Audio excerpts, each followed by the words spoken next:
जैसे कि आप लोगों ने लास्ट एपिसोड के अंदर देख लिया था, लू फैंग 24 फेजेस वाली बॉडी मोरुशा को दे देता है। जिसके बाद जो मोरुशा होता है वो उसे कंज्यूम करना स्टार्ट कर चुका था। उसे कंज्यूम करते करते जो मोरुशा था उसके बॉडी के अंदर हम लोग को थोड़े बहुत चेंजेस देखने के लिए मिल सकते थे। बट इस बार जो मोरुशा था वो काफी ज्यादा धीरे धीरे इस बॉडी को डाइजेस्ट कर रहा था। लू फैंग नोटिस करता है कि जो मोरुशा है उसे ऑलरेडी उसके फर्स्ट 100 डेज बीत चुके हैं। अभी तक उसने सबसे पहले बस ब्लड को ही कंज्यूम किया था एंड उसके बाद धीरे धीरे करके उसने बाकी के मसल्स एंड बाकी सारी चीजों को डिवोर करना स्टार्ट किया। लगभग 1000 दिन बीत चुके थे एंड सारी की सारी हड्डियां भी मोरुशा ऑलरेडी पचा चुका था और छोटे मोटे पीसेस बचे थे जिनको खाने के बाद फाइनली जो मोरुशा होता है उस बड़े से टेल को कंज्यूम करना स्टार्ट करता है। वो जो टेल होती है वो अकेली 100 ऑफ मिलियंस ऑफ किलोमीटर लंबी चौड़ी थी। उस टेल को खाते ही जो मोरुशा था वो भी ट्रांसफॉर्म करना स्टार्ट कर चुका था। अभी जो मोरुशा था वो अपनी ट्रू अपीयरेंस के अंदर आ चुका था, जिसके अंदर वो हम लोग को स्नो व्हाइट कलर का देखने के लिए मिल सकता था। एंड उसके बॉडी के ऊपर काफी सारे स्केल्स थे। पूरी की पूरी बॉडी व्हाइट कलर की होली लाइट के साथ ग्लो कर रही थी। ऐसा लग रहा था उसके बॉडी से निकलने वाला ऑरा अपने सामने आने वाले हर एक चीज को तबाह कर देगा। इस इनविजिबल ऑरा की पावर को देख के इवन लू फैंग भी थोड़ा सा घबरा गया था। मोरुशा था वो बस सेकंड लेवल के ऊपर अभी अभी ब्रेक थ्रू किया था। उसकी जो बॉडी है वो नेचुरली इवॉल्व होना भी स्टार्ट हो चुकी थी। इस चीज को लेकर लू फैंग थोड़ा सा मन ही मन शॉक था क्योंकि नॉर्मली जो प्रैक्टिशनर्स होते हैं इवन आफ्टर ब्रेक थ्रू उन्हें काफी सारे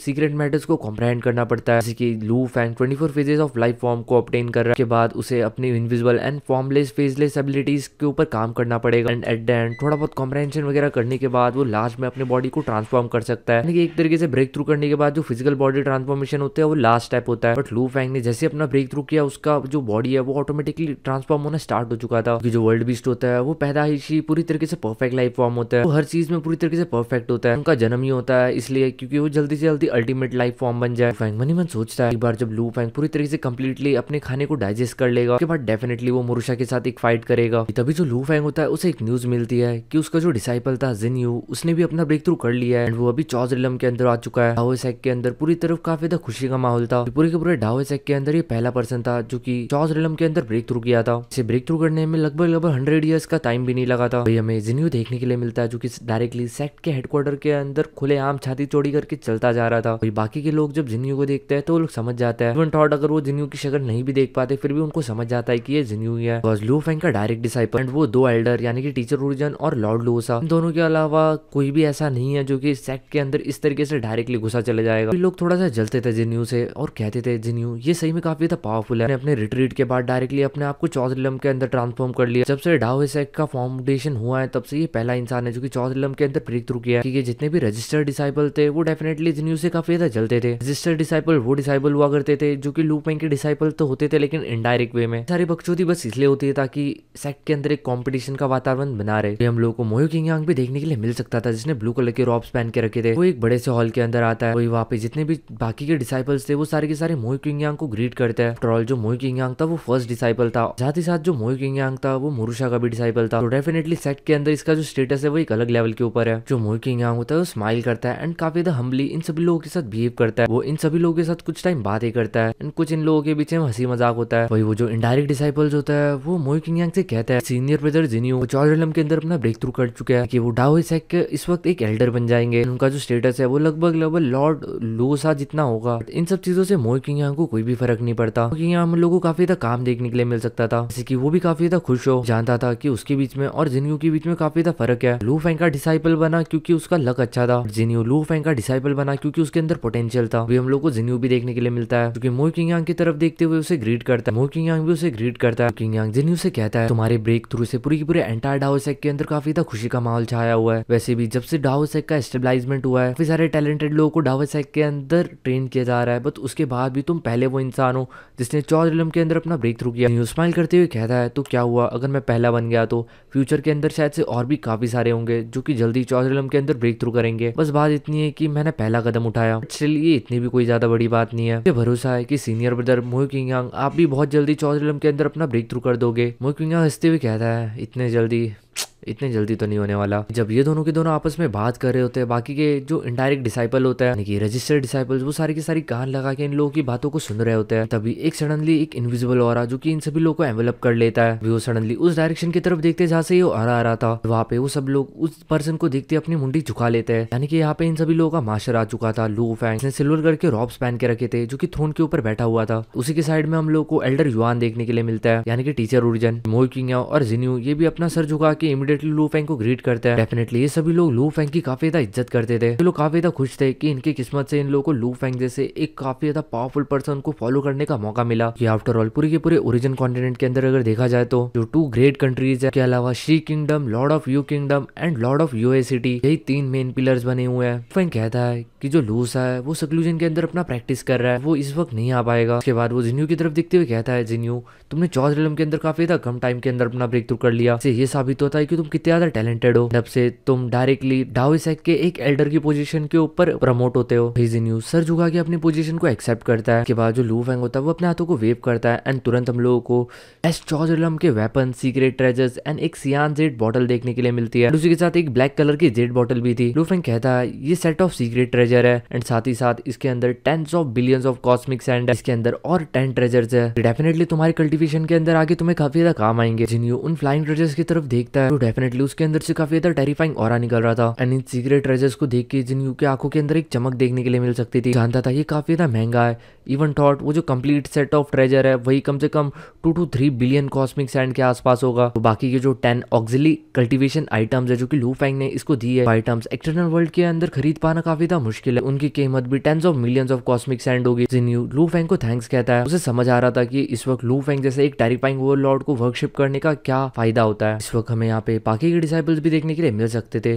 जो कि डेफिनेटली काफी ज्यादा जेलस फील कर रहे थे। सभी लोग लू फेंग की तारीफ कर रहे थे। लू फेंग जानता था ये इतना ज्यादा नहीं है। बाकी के कंट्रीज के अंदर देखा जाए कोई चौथ रिलम के अंदर आता है तो उन्हें एक चौथ स्टेट दिया जाता है, यानी कि एक छोटी सी जगह दी जाती है जिनके वो लॉर्ड होता है। लू फेंग जानता था कि वो जो चौथ फाइडम होती है उसकी कीमत कई गुना ज्यादा होती है। अभी लू फेंग ने इन बंदों को दी है। ऑफ कोर्स जो चौथ स्टेट फाइडम्स होता है इसके थ्रू बेनिफिट लेने में काफी ज्यादा लंबा टाइम लगता है। एक बार जब तुम उस कंट्री को छोड़ देते तो उसके बाद तुमसे वो चौथ फाइडम भी ले लिया जाता है। लेकिन जो लू फेंग का गिफ्ट था वो परमानेंट था एंड इसके साथ साथ लू फेंग और इसको गिफ्ट देने वाला था एज लॉन्ग एज ये अपना कंट्रीब्यूशन सेक के लिए दिखाता रहे। यही सबसे बड़ा रीजन था कि ज्यादातर लोग सुपर पावरफुल लोगों को वर्कशिप करना चाहते हैं, क्योंकि वो जानते हैं कि जैसे जैसे उनके जो टीचर्स है वो और ज्यादा स्ट्रांग होंगे, वो अपने डिसाइपल्स को और ज्यादा पावरफुल इनहेरिटेंस ला के देंगे। कि उनके नजर के अंदर वो सारे जो इनहेरिटेंस होंगे वो किसी काम के नहीं होंगे। एक तरीके से आप समझ सकते हो कि अगर एलन मस्क को अपने बेटे को कोई गिफ्ट देना होगा तो डेफिनेटली मर्सिडीज या लैम्बोर्गिनी देगा, ना कि स्विफ्ट या फिर टाटा नैनो। जो टीचर ओरिजिन होता है वो भी इस वक्त देख रहे होता है। टीचर ओरिजिन को कोई भी जलन महसूस नहीं हो रही थी। टीचर ओरिजिन जानते थे कि लू फेंग उनकी जितनी ज्यादा मदद कर सकता था उन्होंने ऑलरेडी उनकी की है। डेफिनेटली जो उपकार लू फेंग ने टीचर ओरिजिन के ऊपर किया है अपनी वैल्यू शायद से लू फेंग ने किसी की नहीं की होगी। डेफिनेटली जो लू फेंग था वो टीचर ओरिजिन को ह्यूमन रेस का सेकंड पिलर समझता था। देखा जाए तो टीचर ओरिजिन का भी जो टैलेंट है वो कोई नॉर्मल टैलेंट नहीं है, वो काफी ज्यादा टैलेंटेड है, इवन जिन्यू से भी ज्यादा टैलेंटेड। बस उन्होंने खुद का अपना एक पाथ ढूंढ के निकाला था। कि अगर देखा जाए तो destruction of origin, origin of life, ये सारे के सारे जो पाथ है ऑलरेडी बने बनाए हैं। जो टीचर ओरिजिन का वर्चुअल यूनिवर्स वाला पाथ है उन्होंने खुद क्रिएट किया था, अभी वो उसी के ऊपर चल रहा है जिसके अंदर वो इल्यूजन्स एंड रियलिटी को कंबाइन करता है, इंटीग्रेट करता है। पाथ को ओपन करना ये लिटरली काफी ज्यादा डिफिकल्ट होता है कि आफ्टर ऑल जो लू फेंग था उसने भी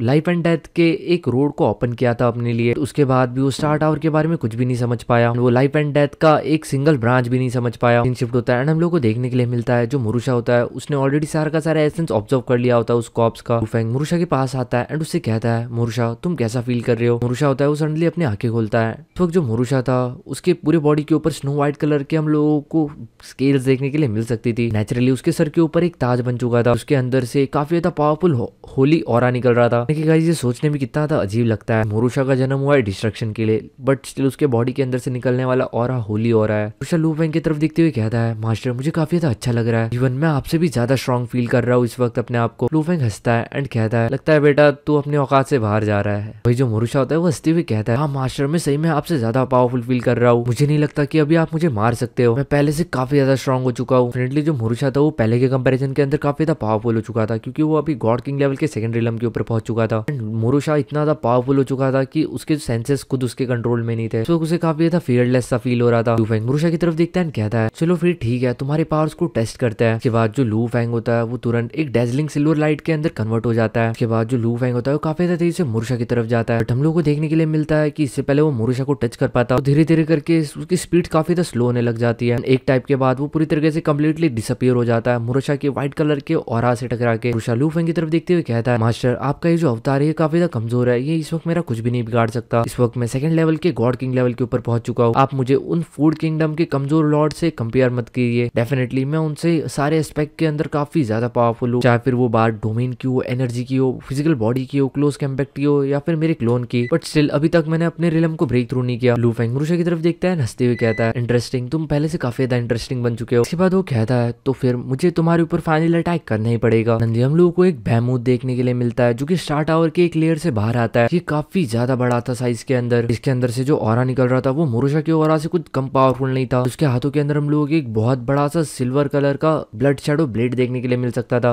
मुरुशा जब लू फेंग के इस फॉर्म को देखता है, समझ जाता है कि लू फेंग अभी सीरियस हो चुका है। लू फेंग मुरुशा की तरफ देखता है, कहता है, कम ऑन, सबसे पहले मैं तुम्हारे ऊपर 3 अटैक्स करूंगा, देखते हैं कि तुम उसे सह पाते हो या नहीं। जो मुरुशा था वो अपने ऊपर काफी ज्यादा एक्सट्रीमली कॉन्फिडेंट था। डेफिनेटली जो मुरुशा था वो इवन लू फेंग की काफी सारी सीक्रेट मेथड्स को समझ चुका था, क्योंकि वो ऑलरेडी सेकंड लेवल के गॉड किंग लेवल के ऊपर पहुंच चुका था। उसे लग रहा था उसके मास्टर बस अभी थोड़े बहुत ट्रिकी है, बट वो आराम से अपने मास्टर से डील कर सकता है। यहाँ पे हम लोग को लू फेंग की काफी ज्यादा बड़ी सी लाइफ फॉर्म वाली बॉडी देखने के लिए मिल सकती थी, क्योंकि लू फेंग की टोटल बॉडी का 1/3 हिस्सा था। एंड इतनी बड़ी बॉडी को कंट्रोल करना इवन लू फेंग के बस में भी थोड़ा सा मुश्किल हो रहा था। एंड इसकी वजह से लू फेंग के माइंड एंड स्पिरिट के ऊपर काफी ज्यादा हैवी बर्डन पड़ता था। बट स्टिल जो लू फेंग था वो इस बॉडी के हाथों के अंदर जो ब्लड शैडो ब्लेड थे उसकी मदद से अटैक कर सकता था। तो जो लू फेंग था वो डेफिनेटली अपनी स्ट्रॉन्गेस्ट स्टेट के अंदर था। इसी के साथ जो लू फेंग होता है वो फाइनली अपने स्वॉर्ड को वेव करता है। एंड उसकी जो स्वॉर्ड होती है उसके अंदर से काफी ज्यादा ब्राइट एंड डेजलिंग लाइट निकलती है, जो कि इवन मुरुशा की भी आंखों को चकाचौंध कर देती है। नेटली जो अटैक था, इस अटैक के अंदर लू फेंग की काफी सारी एनर्जी यूज हुई थी। सडनली ये जो बड़ा सा अटैक होता है वो मुरुशा की तरफ जाता है एंड कंप्लीटली एक्सप्लोड हो जाता है। एंड ये जो एक्सप्लोजन था वो इतना ज्यादा बड़ा एक्सप्लोजन था, ऐसा लग रहा था जैसे कि 2 स्टार्स आपस में टकरा चुके हो। जब तक जो मुरुशा था वो इस अटैक से बच पाता, वो ऑलरेडी फंस चुका था। पहले तो उसके बॉडी के ऊपर एक काफी ज्यादा पावरफुल इनविजिबल फोर्स ने पेनिट्रेट कर दिया, इसने मुरुशा की बॉडी को पूरी तरीके से इरोड करना स्टार्ट कर दिया। जब तक वो इस चीज को रियलाइज कर पाया तब तक वापिस से उसके ऊपर काफी ज्यादा पावरफुल माइटी क्रशिंग फोर्स ने उसके ऊपर अटैक कर दिया था। वो इस चीज को बिल्कुल भी अवॉइड नहीं कर सकता था। अगले सेकंड के अंदर जो मुरुशा की बॉडी होती है पूरी तरीके से क्रश्ड हो जाती है, वो धीरे धीरे करके इरोड होना स्टार्ट हो जाती है, वो कट रही थी। साथ ही साथ उसके बॉडी के काफी सारे सेल्स इनहेलेटेड हो रहे थे। ऐसा लग रहा था जितने भी डिस्ट्रक्टिव फोर्सेस है वो सारे के सारे एक बॉडी के अंदर मर्ज हो चुके हैं। स्माइल करता है एंड कहता है, आफ्टर ऑल बाप बाप होता है, यानी कि टीचर टीचर होता है। को भरोसा नहीं हो रहा था कि एक फर्स्ट लेवल का गॉड किंग लेवल का वॉरियर में इतना ज्यादा पावरफुल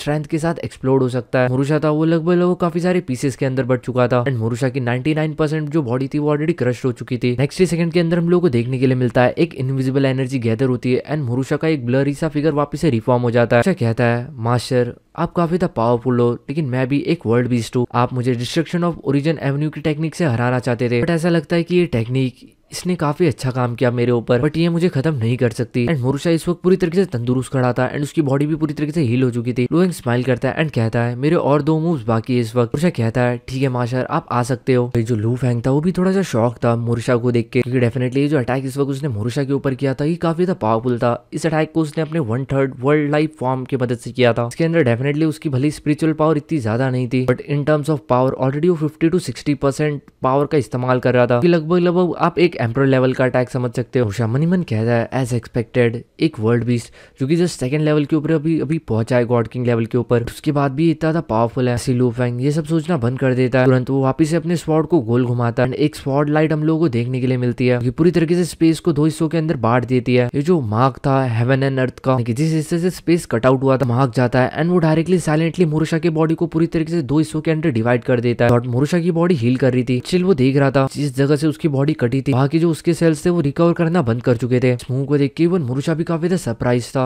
वो लू फेंग की तरफ देखता है एंड कहता है, मास्टर आपके इस मूव का नाम क्या है? लू फेंग कहता है, ये एक स्पेशल इनहेरिटेंस है, इसके अंदर कुछ सीक्रेट मेथड्स है जो कि एक्सट्रीमली पावरफुल है सेकंड लेवल के गॉड किंग लेवल के हिसाब से। इसका नाम मैंने रिटर्न टू 1 रखा है। लू फेंग मुरुशा से कुछ भी नहीं छुपाता। लू फेंग मुरुशा को बताता है कि ये जो अटैक है इसके भी कुल मिला के 3 लेवल्स है। लू फेंग कहता है, मास्टर आपका ये जो अटैक था ये सही में काफी पावरफुल था। आपका ये जो अटैक था ये ऑलरेडी 40% के आसपास पावरफुल था अगर मेरे स्ट्रेंथ के साथ कंपेयर किया जाए तो। चीज सुनकर डेफिनेटली लू फेंग का फेस थोड़ा सा डार्कन हो जाता है कि इस वक्त लू फेंग चिढ़ चुका था। एक डेविल स्माइल के साथ कहता है, अच्छा तो ऐसी बात है। इसी के साथ वो अपने थर्ड मूव को फेंक देता है। सडनली हम लोगों को ब्लड शैडो नाइफ से एक काफी ज्यादा पावरफुल लाइट देखने के लिए मिलती है, डेफिनेटली सतरंगी कलर के अंदर थी, यानी कि एक रेनबो लाइट थी, क्योंकि ऑलरेडी मुरुशा की बॉडी के अंदर एंटर कर चुकी थी। मुरुशा को समझ में भी नहीं आया था कि लू फेंग ने अटैक कब किया। सडनली जो मुरुशा की बॉडी होती है वो एक्सप्लोड कर जाती है। वो इतनी ज्यादा तेजी से एक्सप्लोड होती है कि मुरुशा की बॉडी भी वैसे दिखने में काफी ज्यादा बड़ी थी एंड उसकी बॉडी जगह जगह से पूरी तरीके से सेल्फ डिस्ट्रक्ट हो रही थी। मोरुशा को समझ नहीं आ रहा था कि यहाँ पे हो क्या रहा है। वो लू फेंग से कहता है, मास्टर क्या आप अपने आप को सेल्फ डिस्ट्रक्ट कर रहे हो? क्योंकि मोरुशा अपने बॉडी के अंदर काफी ज्यादा वायलेंट एंड टेरिफाइंग पावर महसूस कर सकता था। उसके बॉडी के अंदर जो एक्सप्लोजन हो रहे थे उसके कारण उसकी जो बॉडी थी वो काफी ज्यादा रैपिडली बढ़ रही थी, बड़ी हो रही थी एक गुब्बारे की तरह। स्टिल उसकी बॉडी ने इस टेरिफाइंग एक्सप्लोजन को भी सह लिया था भाई, लेकिन अभी भी मोरुशा के बॉडी के अंदर हम लोगों को रेनबो लाइट देखने के लिए मिल सकती थी, क्योंकि धीरे धीरे करके डिम होती है। फाइनली वो आउटसाइड वर्ल्ड के अंदर एस्केप कर जाती है। ये लू फेंग ही था जिसने ब्लड शैडो ब्लेड को होल्ड करके रखा था। लू फेंग मोरुशा की बॉडी से बाहर आने के बाद कहता है ये सेल्फ डिस्ट्रक्शन नहीं था, मेरा एक क्लोन था जिसने अपनी 1/10 बॉडी को बर्न किया। जो मोरुशा होता है वो थोड़ा सा शॉक होता है, क्योंकि लू फेंग के 1/10 हिस्से नहीं लगभग उसके 30 से 40% बॉडी को खा लिया था। अगर लू फेंग अपनी रियल बॉडी को लगभग 50% के आसपास भी एक्सप्लोड करता तो शायद से मोरुशा का वजूद मिट चुका होता। लू फेंग की तरफ देखता है, कहता है मास्टर फर्स्ट लेवल के हिसाब से आप सही में काफी ज्यादा पावरफुल हो। जो लू फेंग था वो भी थोड़ा सा स्पीचलेस था, ये लू फेंग का स्ट्रॉन्गेस्ट मूव था अभी तक का। लू फेंग काफी अच्छी तरीके से जानता था कि जो मोरुशा है वो उससे ज्यादा पावरफुल है। फेंग मोरुशा की तरफ देखता है, कहता है मैं मानता हूँ कि तुम थोड़े से पावरफुल हो, बट मैं एनिमीज को मारने से ज्यादा खुद की जान बचाने में ज्यादा एक्सपर्ट हूँ। तो इस बार मोरुशा से कहता है कि वो उसके ऊपर अटैक करे। सडनली तभी हम लोग को देखने के लिए मिलता है जो मोरुशा होता है वो लू फेंग की तरफ देखता है एंड सडनली उसकी बॉडी होती है वो व्हाइट लाइट के अंदर बर्स्ट आउट होती है। अगले सेकंड के अंदर हम लोग को पूरा वो एंटायर स्पेस पूरी तरीके से व्हाइट लाइट से भरा हुआ देखने के लिए मिल सकता था। डेफिनेटली लू फेंग भी इसी से काफी ज्यादा इफेक्ट हुआ था। जो लाइट थी इसके अंदर काफी ज्यादा पावरफुल इरोजन एबिलिटीज थी। जो लू फेंग की बॉडी होती है वो इरोड होना स्टार्ट हो चुकी थी, स्टिल वो अभी भी रिकवर हो रही थी। लू फेंग अपना सर ऊपर उठाते हुए मोरुशा की तरफ देखता है। भले इस वक्त लू फेंग की हालत काफी ज्यादा खराब हो चुकी थी, बट स्टिल धीरे धीरे करके वो वापस से अपने पहले वाले फॉर्म के अंदर आ रहा था, यानी कि वो रिकवर हो रहा था। लू फेंग मन ही मन सोच रहा था अगर बस वो मोरुशा का रिलम ही देखे, वो ऑलरेडी काफी ज्यादा आगे निकल चुका है उसके कंपैरिजन के अंदर। वो इस वक्त मोरुशा को लोकेट भी नहीं कर पा रहा था। एंड इस वक्त जो लू फेंग था वो स्टार टावर के अंदर था, क्योंकि वो स्टार टावर का मास्टर था, तो स्टार टावर के अंदर वो हर एक चीज को कंट्रोल कर सकता है। उसके बाद भी वो मोरुशा के रिलम को लोकेट नहीं कर पा रहा था। लू फेंग मोरुशा का मास्टर था एंड वो इस वक्त फील कर पा रहा था कि जो मोरुशा है वो पूरी तरीके से हेवन एंड अर्थ के साथ मर्ज हो चुका है। वो एक तरीके से स्पेस टावर के इस स्पेस का हिस्सा बन चुका है। जो मोरुशा होता है वो तुरंत लू फेंग की तरफ देखता है एंड कहता है मास्टर बी केयरफुल। इसी के साथ एक काफी टेरिफाइंग पावर आती है एंड लू फेंग की पूरी बॉडी को क्रश कर देती है। स्टिल हम लोगों को एक सिल्वर रिवर देखने के लिए मिल सकती थी। लू फेंग का जो वर्ल्ड लाइफ फॉर्म था वो स्टिल अभी भी इंटैक्ट था, लेकिन तभी मोरुशा कहता है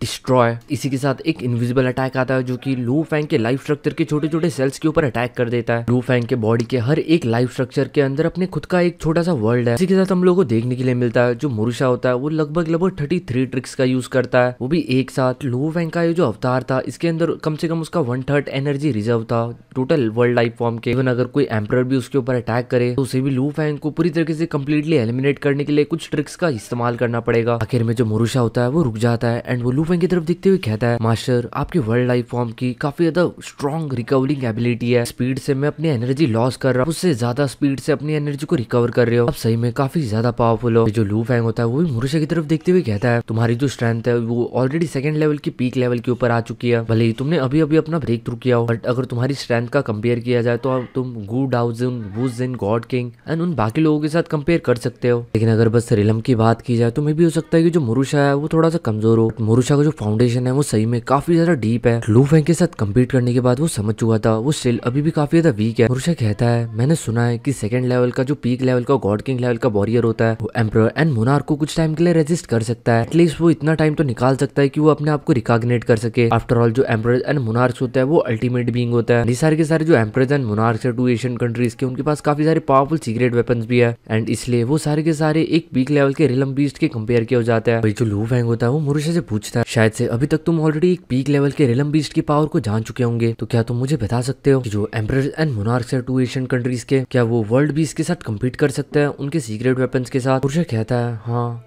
ऐसी बात नहीं है, बस बात इतनी है कि वो स्ट्रेंथ के कंपैरिजन के अंदर हमारे इक्वल होता है। हमारे जैसे वर्ल्ड बीस उनके काफी सारे क्लोन्स हो सकते हैं। एक क्लोन को मारने के लिए 3 से 5 एग्जिस्टेंस काफी नहीं होगी। मतलब एक तरीके से ऐसा समझ लो जैसे कि लू फेंग ने अकेले पहले एक सेक्टर बीस्ट को तबाही करने से रोका था। अगर इन लोगों को रोकना है किसी सेक्टर बीस्ट को तबाही करने से तो 3 से 4 एम्पर लेवल के मोनार्क्स को एक साथ मिलकर उसे रोकना पड़ेगा। रिलम बीस्ट होता है वो एक परफेक्ट लाइफ फॉर्म होता है जो कि ऑलरेडी पूरी तरीके से मास्टर कर चुके होते हैं कंप्लीट डिस्ट्रक्शन ऑफ ओरिजिन को। एंड उनके काफी सारे क्लोन्स भी हो सकते हैं, तो उनके साथ डील करने के बारे में इवन कोई सोच भी नहीं सकता। लेकिन जो एंसेस्टर है 2 एशियन कंट्रीज के या फिर जो एंसेस्टर है ईस्ट एक्सट्रीम रीजन के, या फिर एम्पर क्वीन जो कि ऑलरेडी गॉड किंग लेवल को सरपास कर चुके हैं। ये कुछ ऐसे एग्जिस्टेंस है जिससे इवन पीक लेवल के रिलम बीस्ट भी डरता है, लेकिन वो एंसेस्टर इतनी जल्दी एक्शन नहीं लेते। लू फेंग कहता है मास्टर आपने जैसे कि कहा कि वो सारे के सारे जो एंसेस्टर्स है वो अल्टीमेट रिलम तक के मूव्स को इस्तेमाल करते हैं। उनका जो रिलम है वो एक्सट्रीमली हाई हो सकता है, बट स्टिल हम रिलम बीस्ट हमें इतने ज्यादा आसानी से डिस्ट्रॉय नहीं किया जा सकता। तब तक वो हमारे सारे के सारे क्लोन्स को खत्म करेंगे, तब तक हम भी उनके ऊपर काउंटर अटैक कर सकते हैं। डेफिनेटली वो जो 2 एशियन कंट्रीज के एंसेस्टर्स है उन्हें भी काफी ज्यादा सीरियसली डैमेज कर सकते हैं। मोरुशा था उसे एक तरीके से अंदाजा लग चुका था, वो ऑलरेडी इस वक्त काफी ज्यादा पावरफुल था एंड उसे पता था जब वो फ्यूचर के अंदर पीक लेवल का रिलम बीस्ट बनेगा तो वो कितना ही ज्यादा पावरफुल होगा। वो अपनी पावर्स को इमेजिन कर सकता था। वही भी लू फेंग इसके थॉट्स के अंदर हामी भरता है, क्योंकि अगर पीक रिलम बीस्ट के अंदर इतनी एबिलिटी नहीं होती या फिर इतनी स्ट्रेंथ नहीं होती उन एंसेस्टर को रोकने की, तो वो बहुत पहले पूरी तरीके से क्रश कर दिए होते, फिर उन्हें इम्प्रिजन कर लिया गया होता। उसके बाद जो लू फेंग होता है वो मोरुशा से कहता है कि इस बार जो मैंने तुम्हें हुनियाम रेडलाइन बायोलॉजिकल मटेरियल्स दिए थे वैसे तुम्हें और कितने चाहिए होंगे तुम्हारे अल्टीमेट स्टेट तक पहुंचने के लिए।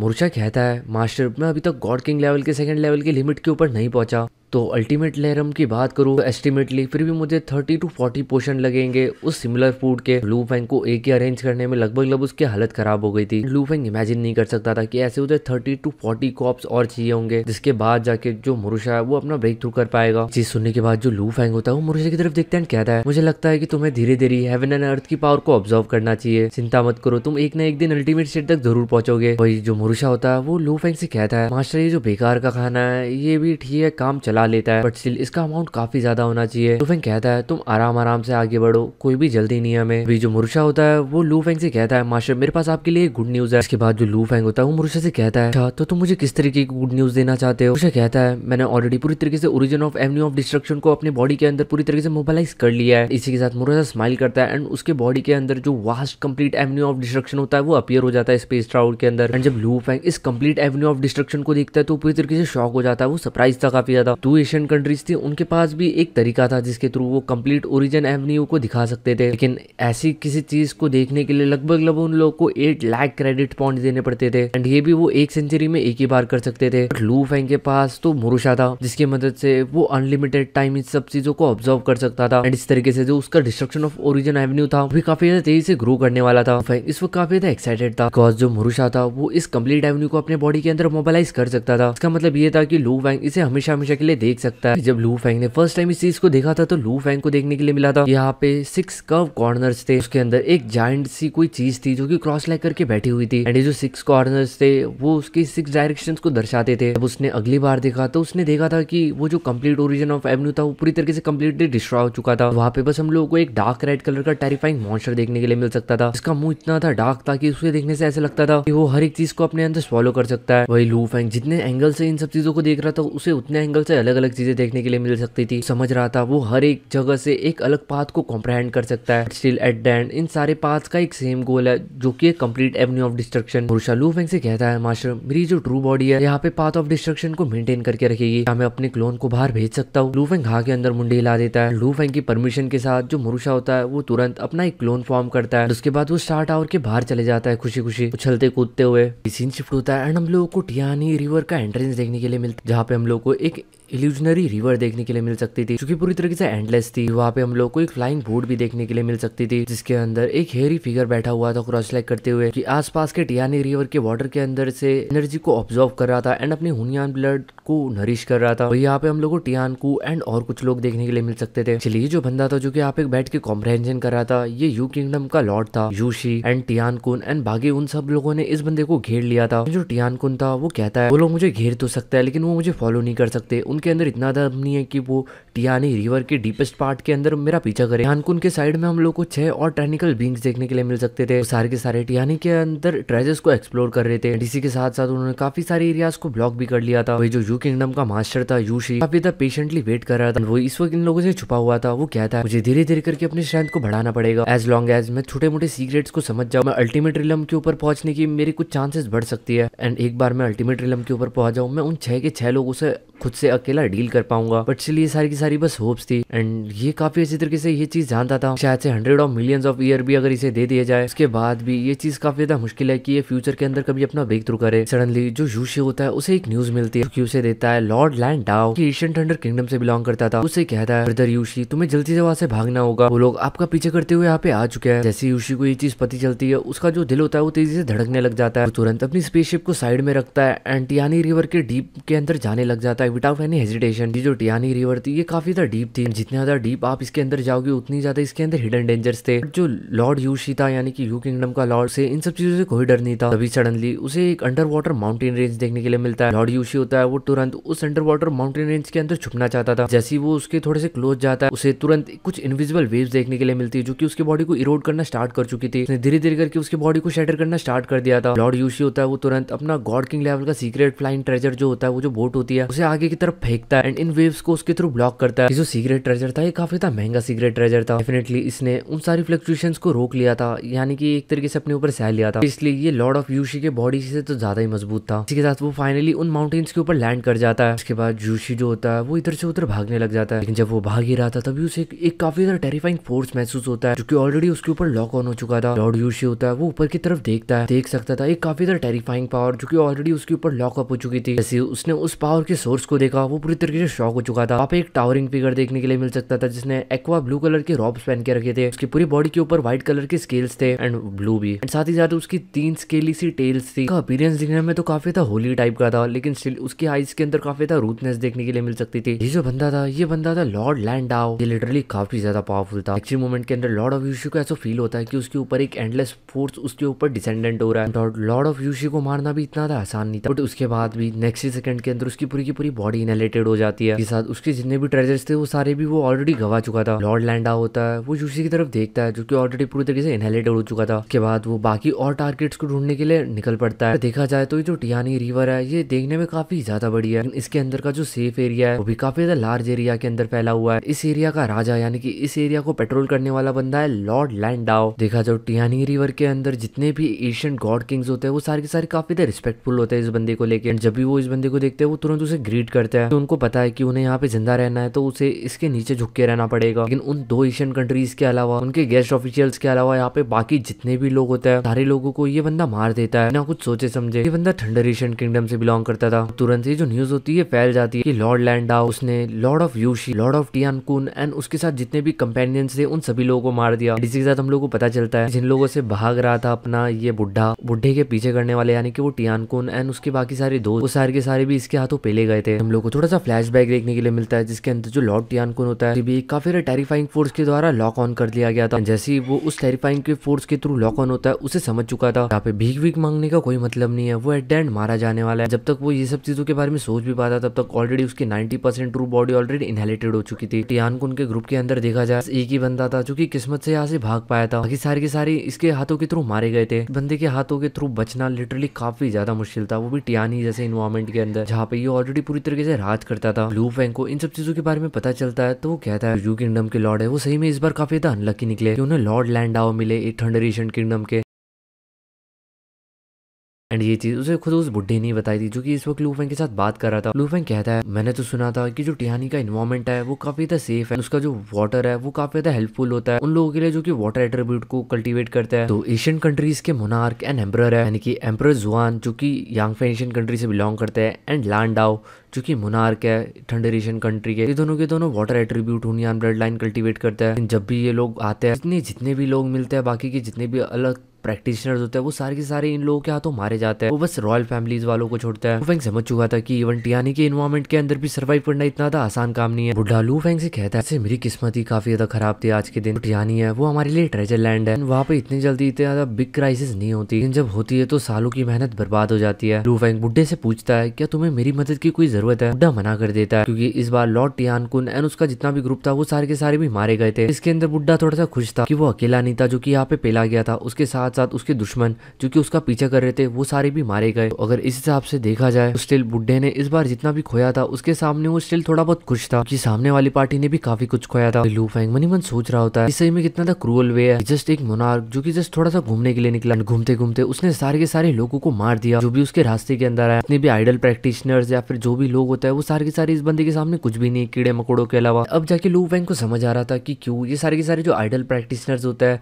ये हमेशा सीक्रेट्स के अंदर छुपे रहता है, यानी कि छुपी हुई जगहों के अंदर, या फिर ये कुछ मेजर फोर्सेस को ज्वाइन कर देता है जो कि उन 3 मेजर अलायंसेस के द्वारा बनाई गई है, या फिर एलियन रेसेस को ज्वाइन कर लेता है ताकि वो बदला ले सके यांगफे एशियन कंट्री और थंडर एशियन कंट्री से। सीन शिफ्ट होता है एंड हम लोग को ट्रेजर लैंड इनफिनाइट स्पेस देखने के लिए मिलता है। एक वास्ट लेक के ऊपर एक छोटा सा आइलैंड होता है। लू फेंग का एक क्लोन देखने के लिए मिल सकता था जो कि यहाँ पे बैठ के अपना प्रैक्टिस कर रहा था। जो मोरुशा है वो ऑलरेडी सेकंड लेवल के ऊपर पहुंच चुका है। वो लू फेंग को पूरी तरीके से कंप्लीट एवेन्यू दिखा सकता है डिस्ट्रक्शन का। तो लू फेंग का जो डिस्ट्रक्शन ऑफ ओरिजिन का पाथ था वो भी काफी ज्यादा तेजी से आगे बढ़ते जा रहा था। भाई हमें देखने के लिए मिलता है कि एक डार्क मिक्स्ड होल जो कि लू फेंग के पाम के अंदर अपीयर होता है। ये जो डार्क मिक्स होल था इसके अंदर काफी ज्यादा हम लोगों को वाइटिलिटी देखने के लिए मिल सकती थी, टॉटनेस देखने के लिए मिल सकती थी एंड इनकी डेंसिटी काफी ज्यादा हाई थी। लू फेंग के हाथों के अंदर एक इमॉर्टल लाइट देखने के लिए मिल सकती थी जो कि रिवॉल्व कर रही थी। उसी के अंदर हम लोगों को एक सब्सटेंशियल स्वॉर्ड लाइट भी देखने के लिए मिल सकती थी, क्योंकि पूरी तरीके से इसके अंदर मर्ज जो स्वॉर्ड लाइट थी इसकी जो पावर थी वो सेम में एक्सट्रीमली पावरफुल थी, काफी ज्यादा टेरिफाइंग थी। इवन ये उस अटैक से भी काफी गुना ज्यादा पावरफुल था जो कि लू फेंग ने लास्ट अटैक मोरुशा के ऊपर किया हुआ था। लू फेंग समझ जाता है कि अगर वो इस लाइट का इस्तेमाल करना सीख जाता है लिटरली इसके थ्रू जो भी वो सीक्रेट टेक्निक बनाएगा वो लिटरली काफी ज्यादा पावरफुल होगी। ये जो इमॉर्टल लाइट थी हुडोंग केव की ये काफी ज्यादा पूरी तरीके से कंप्लीटली परफेक्ट थी। इनको बिलीव नहीं हो रहा था कि जो वो फर्स्ट सीक्रेट मेथड बनाने वाला था सेकंड लेवल के गॉड किंग लेवल का वो एक्चुअल में great way of life and death के थ्रू रियलाइज करने वाला था। कि ये जो बड़ा सा ब्लैक होल बना था इसके अंदर भी great way of life and death ही था। इमॉर्टल लाइट और मिक्स्ड ब्लैक होल था ये लू फेंग के द्वारा बहुत पहले ही बना लिया गया था। बट इसकी जो सोर्स ऑफ लाइफ थी एंड स्पिरिचुअलिटी ऑफ लाइफ थी कंबाइन होकर एक स्प्लिट स्काई लाइन बनाती थी, साथ ही साथ dark sky line and mix sky line. साथ ही साथ इसके अंदर एवेन्यू ऑफ डिस्ट्रक्शन और Avenue of life and death भी था। इसके अंदर कुल मिला के 5 ब्रांचेस थी इंटीग्रेशन की। धीरे धीरे करके जो 5 ब्रांचेस थी धीरे धीरे करके एडवांस होती जा रही थी एंड इंप्रूव होती जा रही थी। लू फेंग इन्हीं सब चीजों को कॉम्प्रहेंड कर रहा था तभी अचानक से वो इस हुडोंग इमॉर्टल लाइट को नोटिस कर लेता है। देखा जाए तो कुल मिला के जो इमॉर्टल लाइट थी मिक्स्ड होल की एक तरीके का सीक्रेट मैटर था, फ्यूजन था उन 5 ब्रांचेस का। थॉट ये जो 5 ब्रांचेस थी वो उन्हीं 2 एवेन्यू से निकल के बनती है, यानी कि Avenue of life and death. Definitely जो लू फेंग था उसे काफी ज्यादा खुशी हो रही थी कि लू फेंग की फर्स्ट सीक्रेट टेक्निक थी कि उसने second level of God king level की बनाई थी। चलिए इतना था आसान नहीं था। अगर लू फेंग को पूरी तरीके से अपना एक कंप्लीट ब्रेक थ्रू करना था सेकंड लेवल के ऊपर तो उसे पूरी तरीके से टाओ को यानी कि डाओ को पूरी तरीके से मास्टर करना पड़ता। ऐसा ही था जैसे कि गुजो एम्परर और वुजिंग गॉड के लोगों ने भी कुछ अपनी अल्टीमेट सीक्रेट मैटर्स बनाया जो कि गलती से बन गए थे। स्टिल अभी भी उन लोगों को पूरी तरीके से कंप्लीट एवेन्यू समझने के लिए काफी ज्यादा लंबा टाइम है। जब तक वो समझ नहीं लेते तब तक वो अल्टीमेट गॉड किंग के ऊपर अपना ब्रेक थ्रू नहीं कर सकते। चलिए ऑलरेडी काफी ज्यादा इंप्रेसिव कहा जा सकता है लू फेंग ने फर्स्ट लेवल के गॉड किंग लेवल के ऊपर होने के बाद भी सेकंड लेवल के गॉड किंग लेवल की काफी ज्यादा पावरफुल सीक्रेट टेक्निक को सीख लिया था। मैं एक सिंगल लाइन के अंदर आपको ये बात समझाने की कोशिश करूँ तो जो मोरुशा ने जितने भी मूव्स इस वक्त मास्टर किया है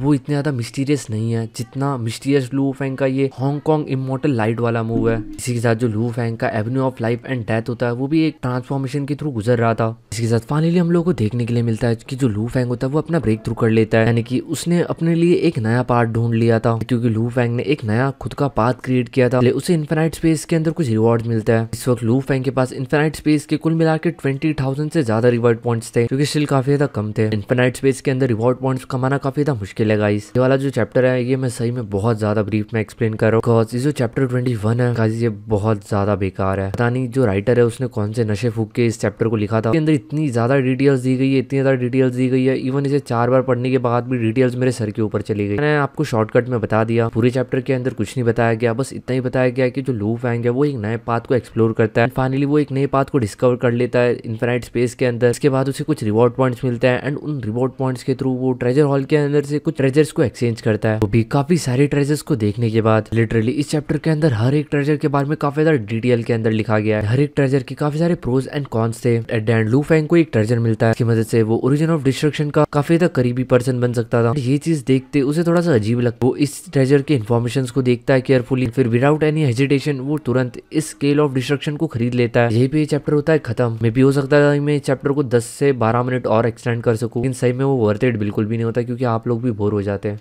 तो होप करता हूँ कि आपको ये चैप्टर पसंद आया होगा एंड माफ़ करना कि मैं थोड़ा सा लेट हो गया ये डालने के लिए, बट स्टिल बिलीव करो कि आज के टाइम तक जितने भी लेटेस्ट एपिसोड जो भी अपलोड हो चुके हैं वो सारे के सारे मैं ऑलरेडी अपलोड कर चुका हूँ। तो आपको चिंता करने की कोई ज़रूरत नहीं है, आपका भाई अभी भी लेटेस्ट चैप्टर्स के ऊपर ही है। बीच में थोड़ी बहुत दिवाली वगैरह का टाइम चल रहा था तो इसलिए थोड़ा बहुत बिजी था। जो भी आपने मुझे नॉवेल्स वगैरह सजेस्ट की थी फॉलो स्टार के अलावा, के अंदर से जो सबसे ज़्यादा कमेंट्स आए थे उसके ऊपर मैं अभी एक पोल डाल दूंगा एंड जो भी पोल्स होंगे फिर उसके अनुसार मैं परसों के दिन से शायद से उस नॉवल को एक्सप्लेन करना स्टार्ट कर दूंगा। एंड रही बात फॉलो स्टार की, तो वो हर 3 दिन में एक ही बार एपिसोड डाला करूंगा, बिकॉज मेरे को भी मन नहीं करता 10 से 15 मिनट का एपिसोड डालने के लिए। मिनिमम जो एपिसोड की लेंथ है वो 30-40 मिनट्स की तो होनी ही चाहिए, ताकि एक पर्सन आराम से इमर्स होके पूरी तरीके से पूरे एपिसोड का मजा ले सके। होप करता हूँ कि आप लोगों की थिंकिंग भी मेरे तरह ही होगी, आपको इस चीज से कोई दिक्कत नहीं होगी एंड जल्दी हम एक नया नॉवल स्टार्ट कर देंगे। तो मिलते हैं नेक्स्ट एपिसोड के अंदर, तब तक के लिए bye bye and good night and belated happy Diwali.